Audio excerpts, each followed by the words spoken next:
थोडं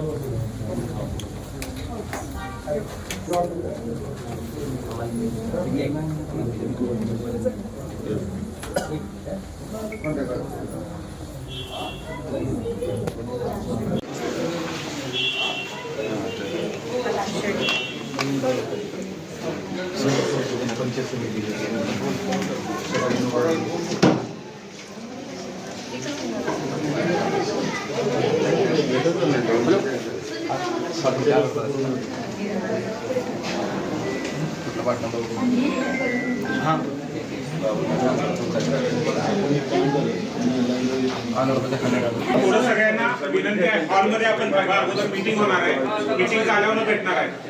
तुम्ही आत्ताच इथे गर्दी नका करू, प्लीज विनंती आहे. पलीकडच्या बाजूच्या हॉलमध्ये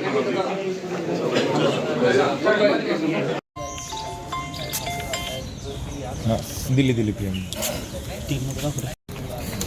छोटी केबल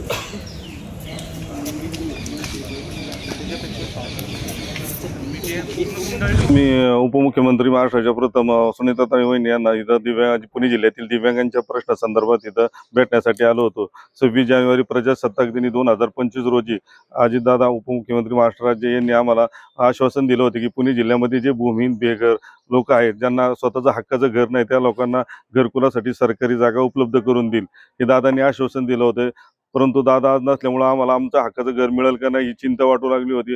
म्हणून त्या आशेने आज आम्ही त्या चिंतेने आम्ही इथं आज उपमुख्यमंत्री सुनीताताई वहिनी यांचा पहिला जनता दरबार इथं आलो. या जनता दरबारात त्यांनी आम्हाला जास्त वेळ न थांबून देता दिव्यांग बांधवांना पडदेशी आतमध्ये बोलून प्रत्येकाचं वेळ देऊन प्रत्येकाचे शांततेने आमचे प्रश्न ऐकले आणि दादांनी जो शब्द दिला होता, तुमचा जो घरकुलाचा जो खरंच गरजू दिव्यांग आहे, ज्याला खरंच हक्काचं घर नाही, त्या प्रत्येकाला घरकुल देण्यासाठी मी प्रयत्नशील राहील असं सुनीताताई वहिनी यांनी आश्वासन दिलं आणि मनाला खूप समाधान वाटलं. महाराष्ट्रातील ताज्या बातम्यांसाठी बघत रहा टाइम्स टुडे 18 न्यूज. सोबतच शेअर करा, सबस्क्राईब करा आणि बेल आयकॉन प्रेस करा.